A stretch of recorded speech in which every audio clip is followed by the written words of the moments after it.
ว่าฟ้าเอ้ยฟ้าห้องคามพาให้ใจเงาห่วมคิดทอดตาหวานเจ้าจากไปในเมืองตั้งนานป้าไอ้ท่าอยู่บ้านนั่งกินน้ำตาเจ้าคงลืมแล้วน้อคำเว้าลืมกระโดนต้นเก่าบ่อนเฮาสัญญา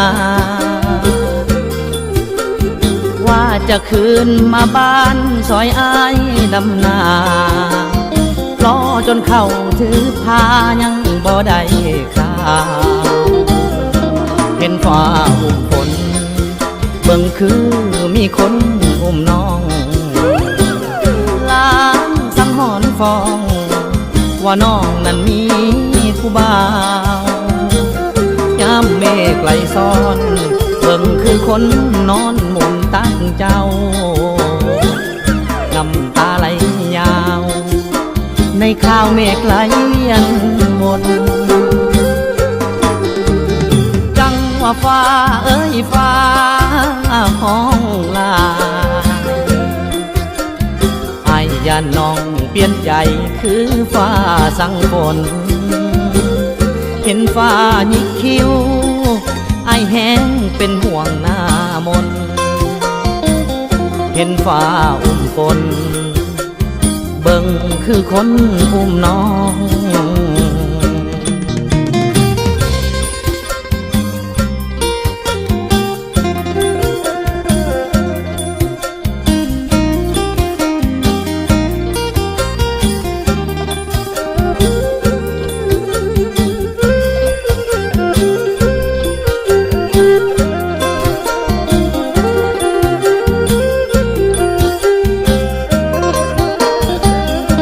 เห็นฟ้าอุ้มฝนเบิ่งคือมีคน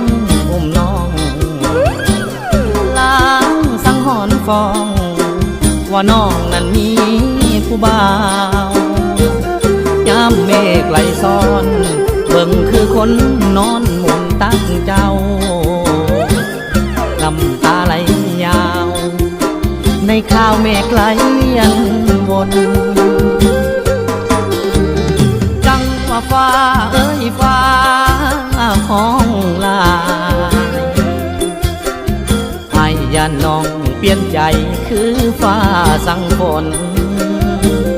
เห็นฟ้าหยิกคิ้วไอ้แห้งเป็นห่วงหน้ามนเห็นฟ้าอุ้มฝนเบิ่งคือคนอุ้มน้องไอ้แนมเห็นฟ้าอุ้มฝนคือจังมีคนมาอุ้มแฟนอาย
น้องด้วยความ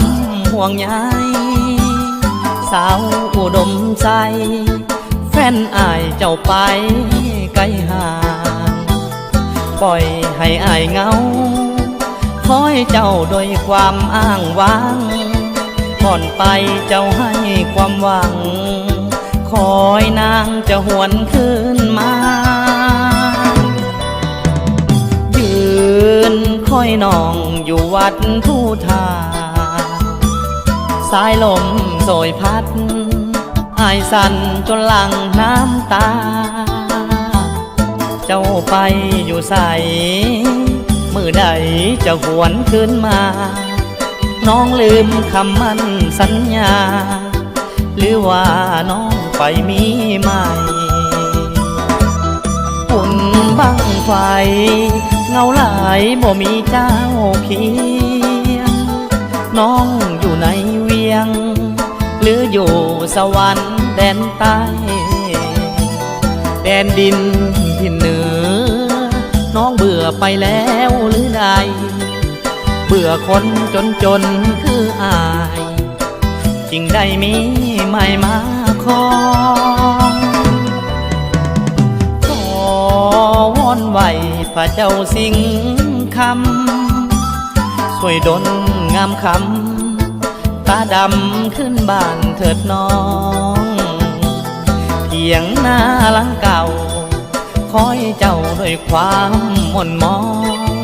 ทุกวันอายตั้งตาคอยน้องคืนอุดมใส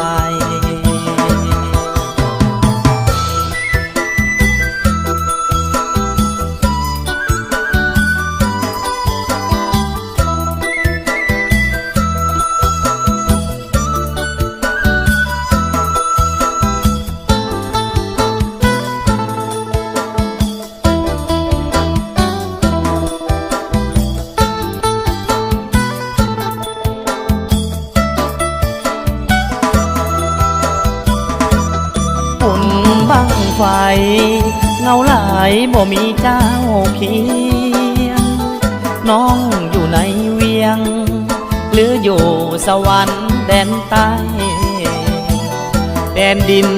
ที่เหนือน้องเบื่อไปแล้วหรือใดเบื่อคนจนคืออายจึงได้มีใหม่มาขอวอนไหวพระเจ้าสิงคำช่วยดลงามคำตาดำขึ้นบ้านเถิดน้อง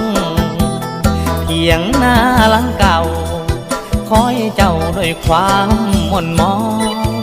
ทุกวันอายตั้งตาคอยน้องคืนอุดมใส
แต่เวียงคุณเด้อน้องลาสิมาขอควันตาสาวโสภาแห่งเมืองสวรรค์เอาพ่อเอาแม่เอาเฒ่าแก่มาเป็นพยานแม่อยากได้ลูกไผ่สวรรค์คือสิดูคือสิมันหอบเงินค่าดองสิมาขอสิมามันผ่านพระบาทของฉันหัวใจอ้ายไว้วันหอบปากกระดิ่งกราบพิงวอนเจ้าพินเจ้าทางหอดท่าแขกเสนอสวรรค์หัวใจอ้ายเต้นอย่างแห้หอดคิวรถเมล์หินเขาสาอยู่บนสาว่าแม่ควันยืนน้องควมเข่าพิธีงานแต่งอายไปหดเหือนใจสะเทือนอย่างแห้งเมื่อเห็นแม่แก้มแดงน้องควันแพงควมเข้าพาวัน เจ็บใจอย่างแห้งเมารถเมล์ขึ้นมากับนครเวียงจันทน์น้ำตาไหลใจสั่นอ้ายลาภายจื้อเจ้าแล้วสาวเมืองสวรรค์ต้มไม่เบาเวียงจันทน์ต้มขับต้มแน่ต้มอ้ายจนเปื่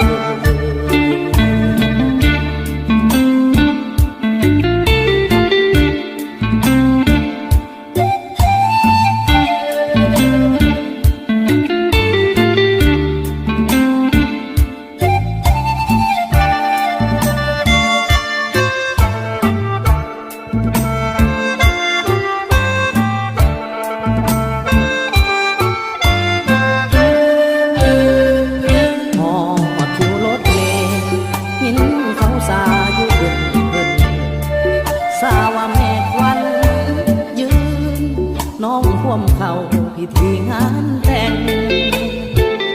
อายไปหดเหือนใจสะเทือนอย่างแรงเมื่อเห็นแม่แก้มแดงน้องควันแพงความเข้าพาพันเจ็บใจอย่างแห้งเมารถเมล์ขึ้นมากับนครเวียงจันทน์น้ำตาไหลใจสั่นอ้ายลาภายจื้อเจ้าแล้วสาวเมืองสวรรค์ต้มไม่เบาเวียงจันทน์ต้มขับต้มแน่ต้มอ้ายจนเปื่อย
นั่งน้ำตานองผู้แล้วว่าเจ้าทั้งสองจะประคองห่วมห้องหอฟ้า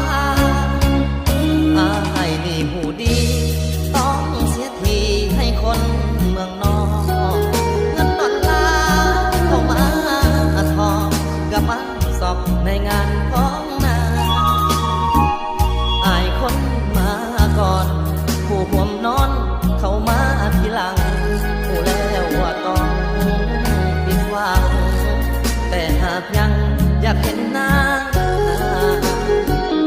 อายลืมบ่ได้เสียดายเด้อดีต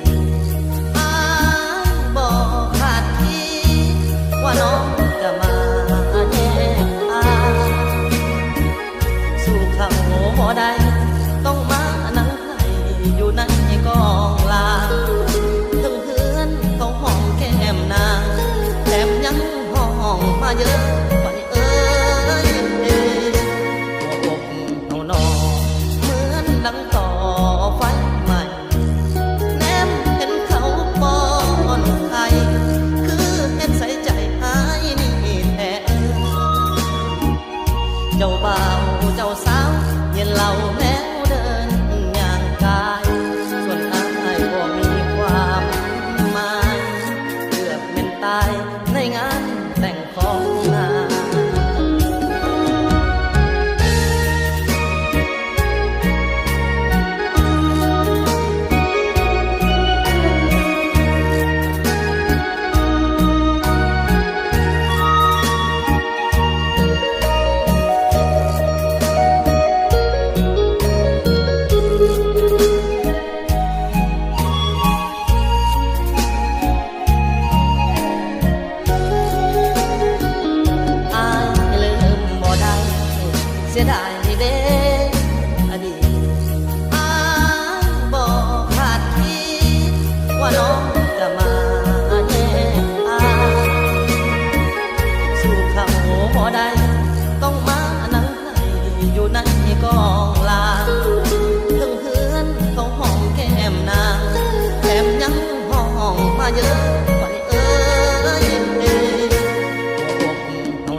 เจ้าบ่าวเจ้าสาวเย็นเหล่าแล้วเดินย่างกายส่วนอ้ายบ่มีความหมายเกือบเป็นตายในงานแต่งของนาง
จนว่า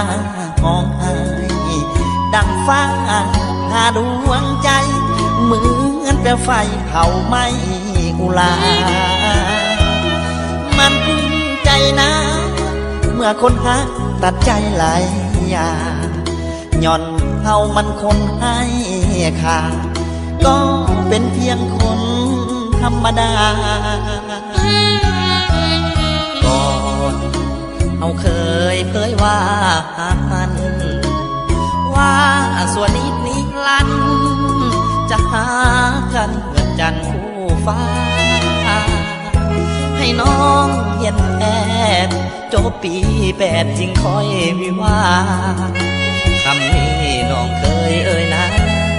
อ้ายก็ทาด้วยใจสุขแสน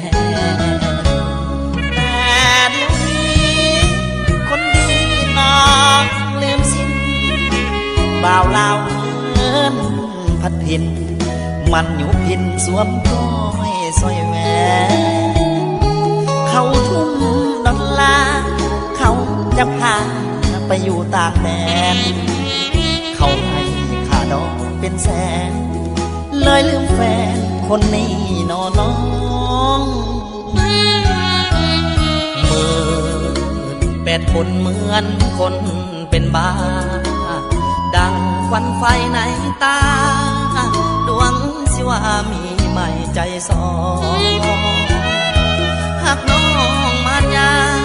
พี่ภาคษาด้วยการแต่งดอกโชคดีวิวาเถิดน้องขอไม้ปองสาดหน้าถ้ามี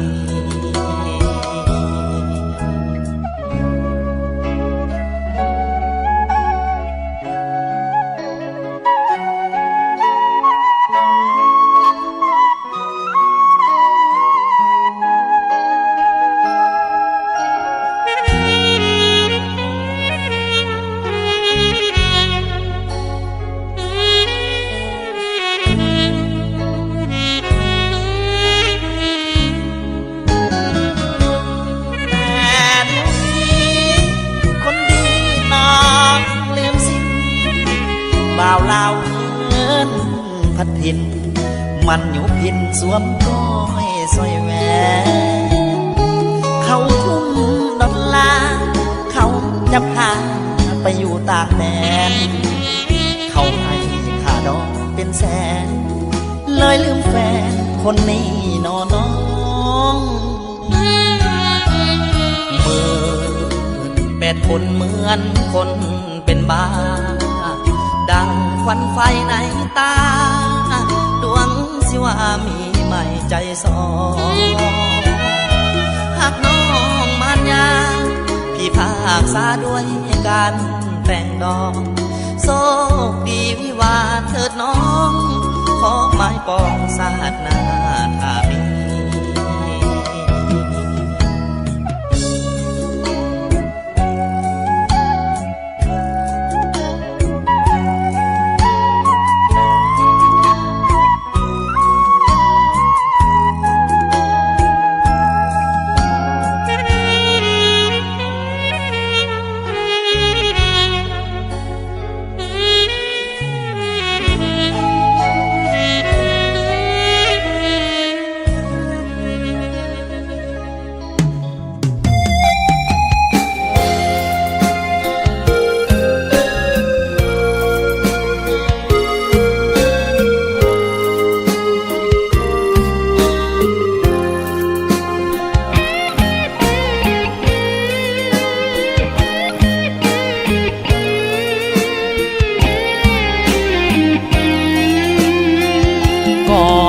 ในเด้อ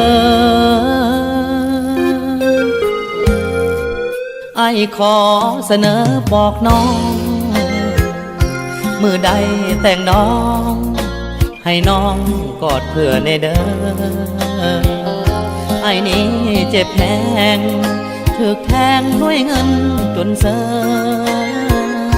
ออกหักจนเลิ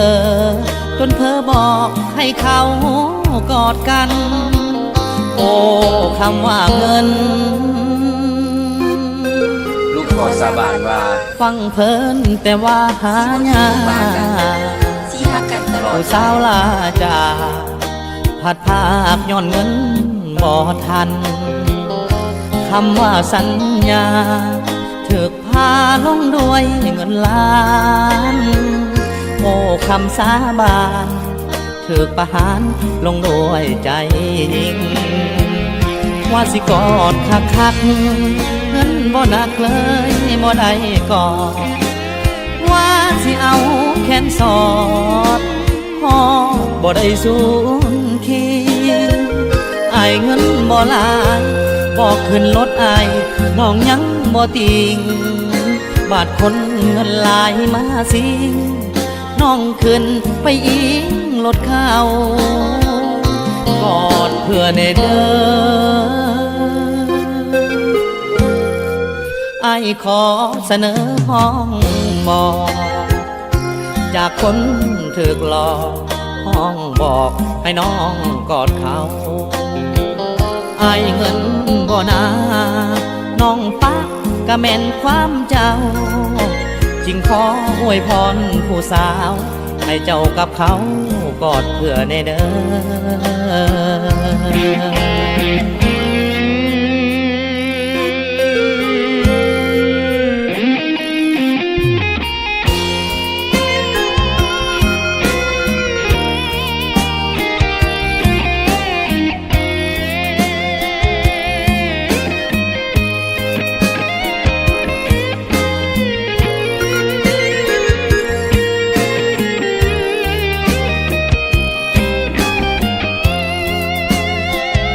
ว่าสิกอดคักๆเงินบ่หนักเลยบ่ได้กอดว่าสิเอาแขนสอดพอบ่ได้สูญคิดอายเงินบ่หลายบอกขึ้นรถอายน้องยังบ่ติงบาดคนเงินหลายมาสิน้องขึ้นไปอิงรถเขากอดเพื่อในเด้อไอ้ขอเสนอห้องบอกจากคนถูกหลอกห้องบอกให้น้องกอดเขา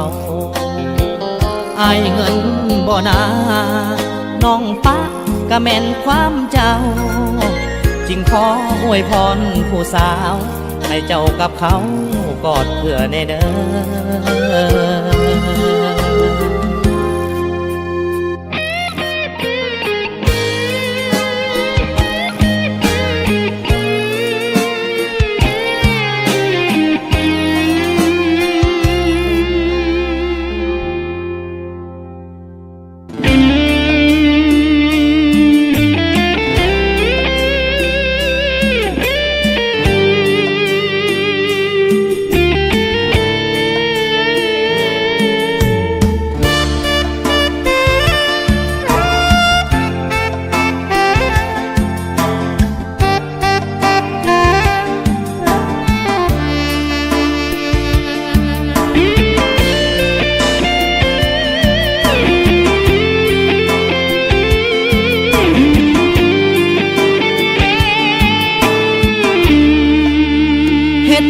น้ำเกือบตายแต่สุดท้ายน้องบ่เห็นค่าย่ำใจหายมีแต่อยากปาอยากเลิกลาไปหาคนใหม่เข้ามากันแต่กี้คือสิบ่นี้ลาไกลบัดพอคนดีกว่าอายลอยไปหาเว้าน้ำเขา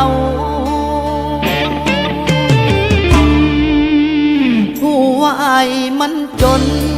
แต่หน้ามนหักไอ้เฮ็ดยังพ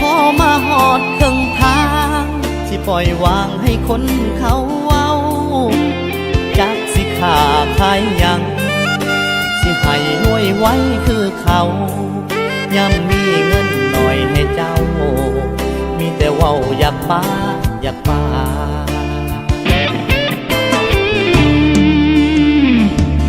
ไปโล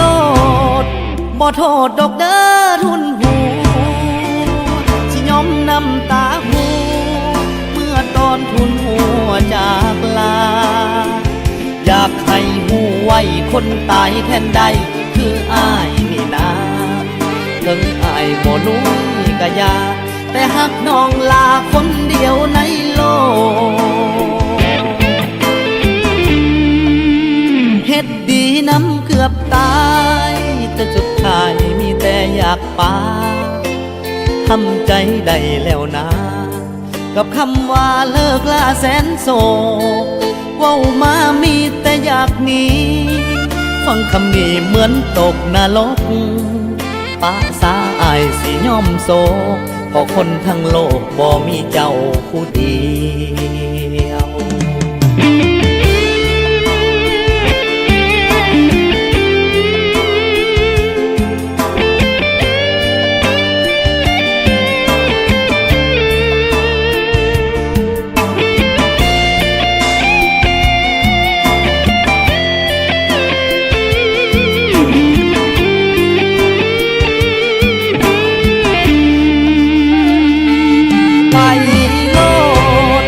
บ่โทษดอกเด้อทุนหู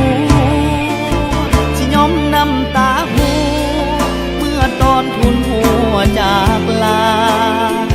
อยากให้หูไว้คนตายแทนใดคืออ้ายนี่นาถึงอ้ายบ่รู้กะยาแต่หักน้องลาคนเดียวในโลกเฮ็ดดีน้ำเกือบตายแต่สุดท้ายมีแต่อยากปาทำใจได้แล้วนะกับคำว่าเลิกลาแสนโศกเว้ามามีแต่อยากหนีฟังคำนี้เหมือนตกนรกปะสาอายสิยอมโศกเพราะคนทั้งโลกบ่มีเจ้าผู้ดีปะสาอายสิยอมโศกเพราะคนทั้งโลกบ่มีเจ้าผู้ดี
เก็บเอาแพ้กระเป๋า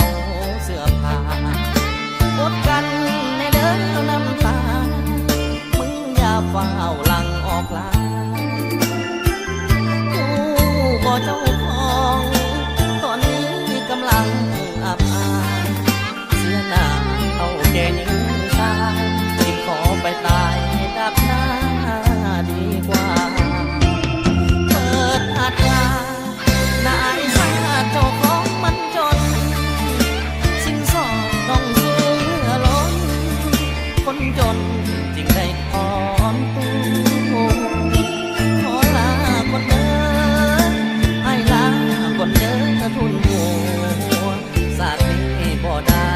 เป็นคู่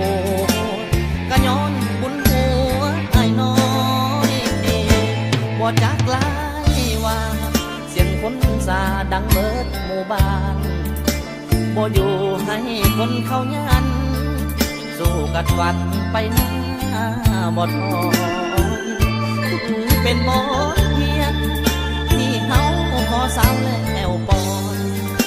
โอ้ข้าเจ็บขับแท้คอยย้อนเงินเฮาน้อยยิ่งบ่ได้สาว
ดังเบิดหมู่บ้านบ่อยู่ให้คนเขายันสู้กัดวันไปหน้าบ่ถอยเป็นบทเรียนที่เฮาขอสาวแล้วปอนโอ้ข้าเย็บขับแท้คอยย้อนเงินเฮาน้อยยิ่งบ่ได้สาว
จนว่า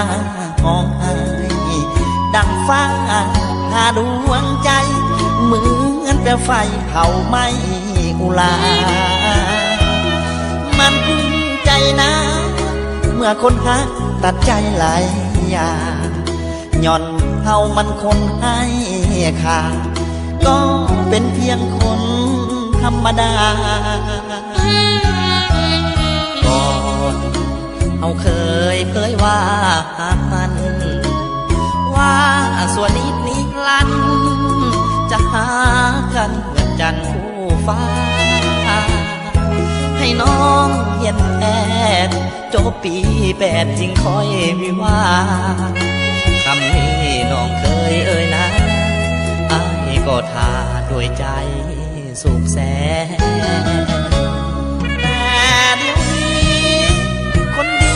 น้องลืมสิ้นบ่าวลาวเงินพัดพินมันอยู่พินสวมก้อยสร้อยแหวนเขาทุ่มดอลลาร์เขาจะพาไปอยู่ต่างแดนเขาให้ค่าดอกเป็นแสนเลยลืมแฟนคนนี้น้อง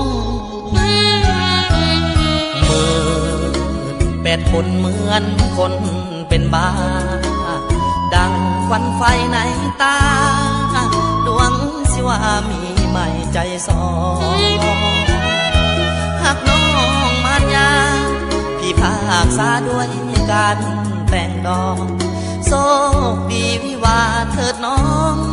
ขอไม้ปองสาดหน้าถ้ามี เ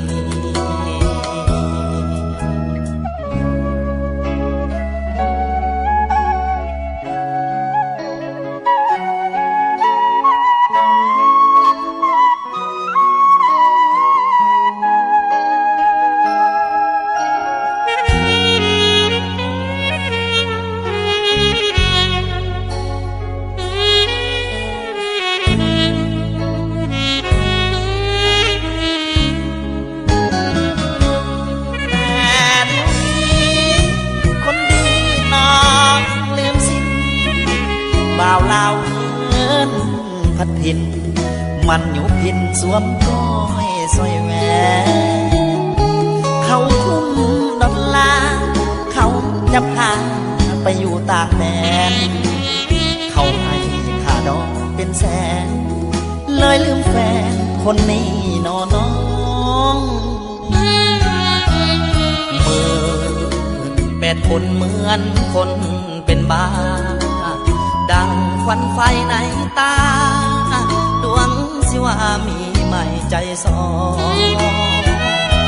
หากน้องมารยาพี่ภาคษาด้วยการแต่งดอกโชคดีวิวาเถิดน้องขอไม้ปองสาดหน้าถ้ามี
เขาจากอายไปโดนแล้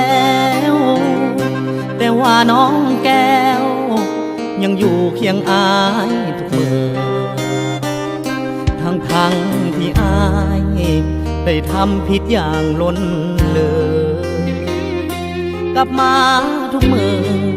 น้องก็ตอนหับทุกครั้ง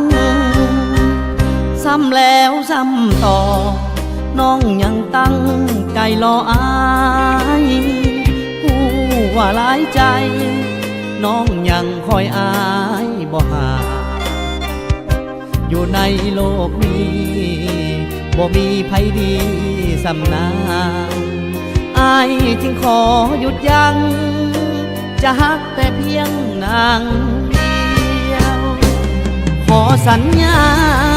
จะฮักนางเป็นคนสุดท้ายเศร้าหลายใจเศร้าหลงไหลเศร้าไปเที่ยวเศร้าจอบบอนขอนุดพรความมวลความเที่ยวหญิงอื่นบอกเกี่ยวจะฮักคนเดียวเพียงนางถ้าเป็นหญิงอื่นเขาคงบ่ฝืนอยู่นำทำผิดประจำน้องยังอยู่นำบ่ตาขอบใจฟ้าที่ส่งให้มาพบนางอย่าขอห้องดังๆจะฮักนางเป็นคนสุดท้าย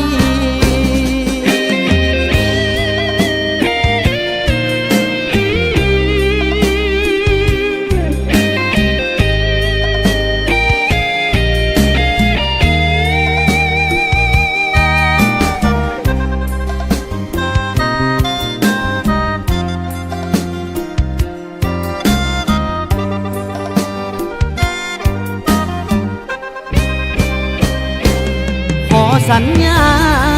จะฮักนางเป็นคนสุดท้าย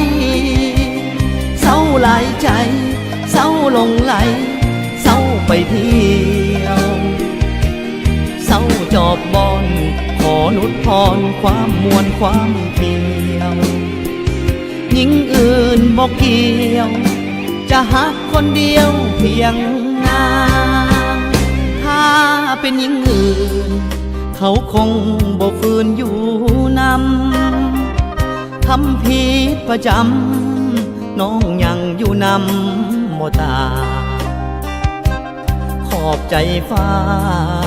ที่ส่งให้มาพบหน้าอยากขอห้องดังๆจะฮักนางเป็นคนสุดท้าย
นั่งน้ำตานองผู้แล้วว่าเจ้าทั้งสองจะประคองห่วมห้องหอฟ้าอายนี่หูดีต้องเสียทีให้คนเมืองนอกเงินดอลลาร์เข้ามาทองกับมาสอบในงานของนาอายคนมาก่อนผู้ห่วมนอนเข้ามาทีหลังผู้แล้วว่าต้องผิดหวังแต่หากยังอยากเห็นหน้าอายลืมบ่ได้เสียดายเด้อดีตอายบ่ขาดคิดว่าน้องจะมาแย่งอายสู่เขาบ่ได้ต้องมานั่งให้อยู่ในกองลาถึงเพื่อนเขาห้องแก้มนางแถมยังห้องมาเยอะไปตัวอกเอานอเหมือนดังต่อไฟใหม่แนมเห็นเขาป้อนไข่คือเห็นใส่ใจหายนี่แท้เจ้าบ่าวเจ้าสาวเย็นเหล่าแล้วเดินย่างกายส่วนอายบ่มีความหมายเกือบเป็นตายในงานแต่งของนาง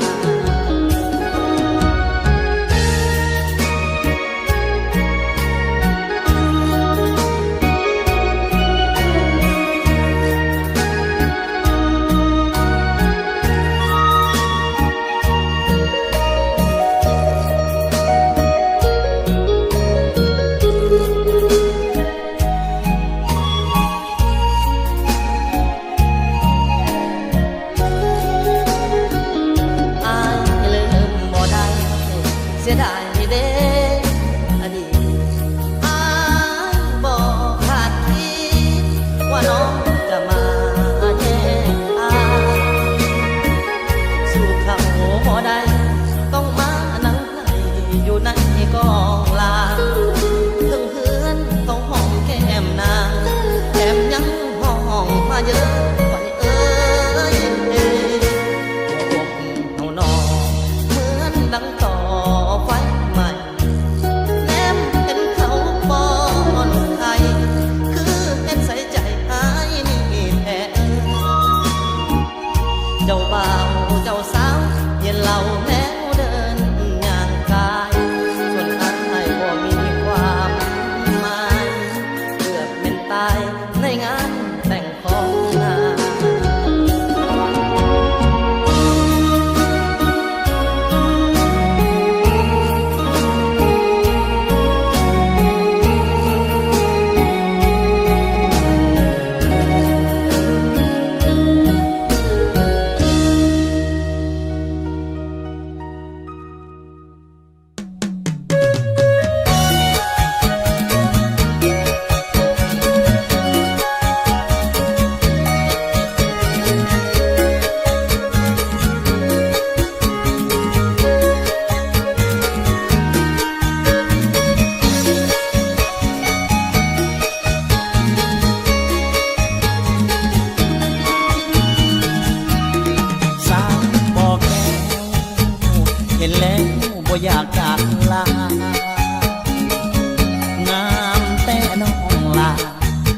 สุดตาสาวเมืองพวนสาถ้าไม่ถึงงามของคอละอองามลายสาวงามแห่งเมืองพวนสาขวัญใจของสายสาวตาที่มาแอวเหนือเพื่อสมผู้พาปากกว้างได้พบคนงามซื่อดวงดังพวงมาลาดอกไม้เจ้างามอีนาลีเจ้ากินอันใดครั้งแรกก็ยังติดใจบ่อยากจากไปทางนี้โอ้ละเนอสาวงามแห่งเมืองโบแก้วอายปักใจแน่แน่ดังแก้วที่เขาพัดสีดินแดนเมืองเหนืองามเหลือเนื้อคำวาจีนำใจใส่ดังวาลีเป็นสีให้เมืองห้วยทรายพบแล้วมีภาพจากกันดังจันแพมแล้วนี่คิดของคนดียามข้าจากไปนี้หายเสียใจยามจากถ้ากันเวลาโบราณจะกลับมาเมืองพวงใสจะบอกขอใจจากแม่บอกแก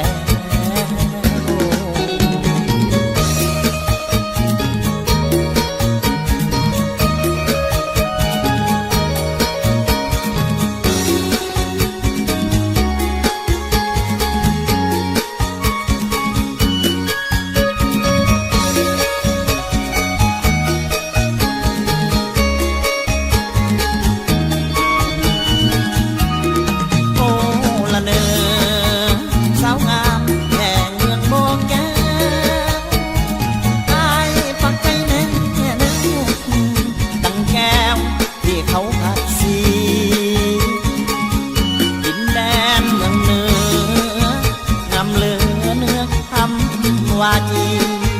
นำใจใส่ดังวาลีเป็นสีให้เมืองห้วยทรายพบแล้วมีภาพจากกันดังจันแพมแล้วนี่คิดของคนดียามข้าจากไปนี้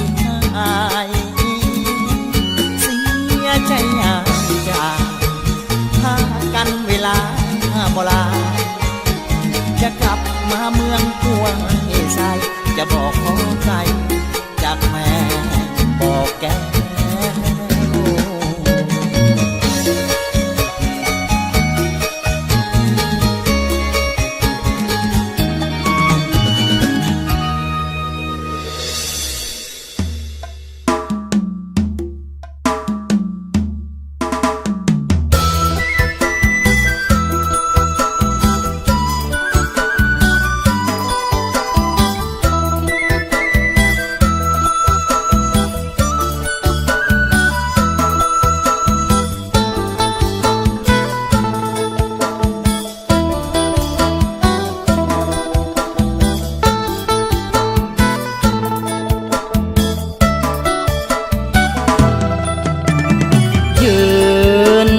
น้องด้วยความห่วงใยสาวอุดมใจ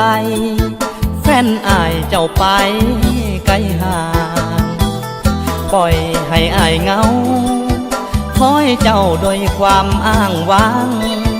ก่อนไปเจ้าให้ความหวังคอยนางจะหวนคืนมายืนคอยน้องอยู่วัดทุ่ทาสายลมโสยพัดอายสั่นจนหลั่งน้ำตาเจ้าไปอยู่ใสมือใดจะหวนคืนมาน้องลืมคำมั่นสัญญาหรือว่าน้องไปมีใหม่ ไฟเงาหลายบ่มีเจ้าเคียงน้องอยู่ในเวียงหรืออยู่สวรรค์แดนใต้แดนดินที่เหนือน้องเบื่อไปแล้วหรือใดเบื่อคนจนคืออายจริงได้มี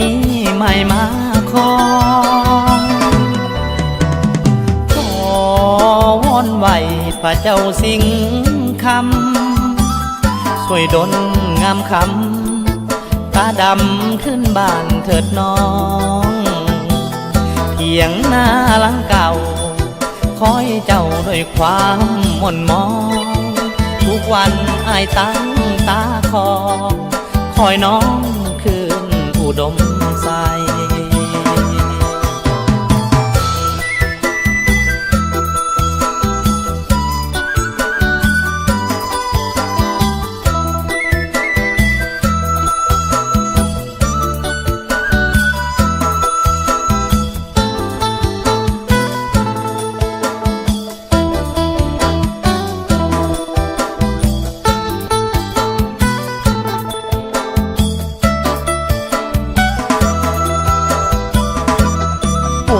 บังไฟเงาหลายบ่มีเจ้าเคียงน้องอยู่ในเวียงหรืออยู่สวรรค์แดนใต้แดนดินที่เหนือน้องเบื่อไปแล้วหรือใดเบื่อคนจนคืออายจริงได้มีไม่มาขอวอนไหวพระเจ้าสิงคำช่วยดลงามคำตาดำขึ้นบ้านเถิดน้องเพียงหน้าหลังเก่าคอยเจ้าด้วยความหม่นมองทุกวันอายตั้งตาคอยน้องคืนอุดมใส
ฟ้าเอ้ยฟ้า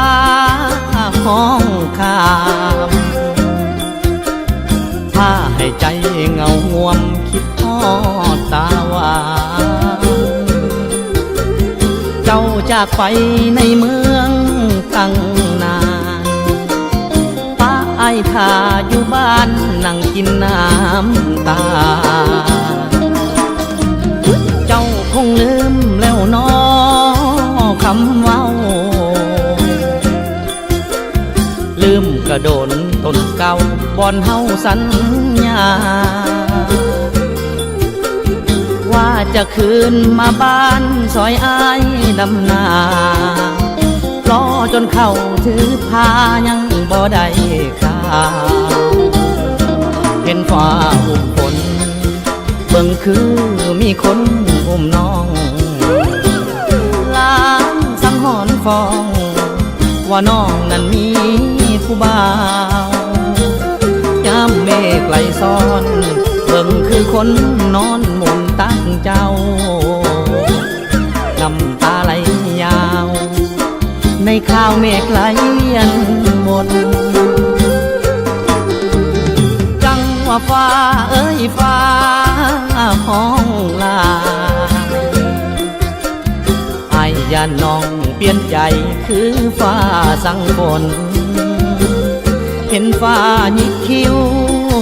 ไอแห้ง เป็นห่วงหน้ามนเห็นฟ้าอุ้มฝนเบิ่งคือคนอุ้มน้อง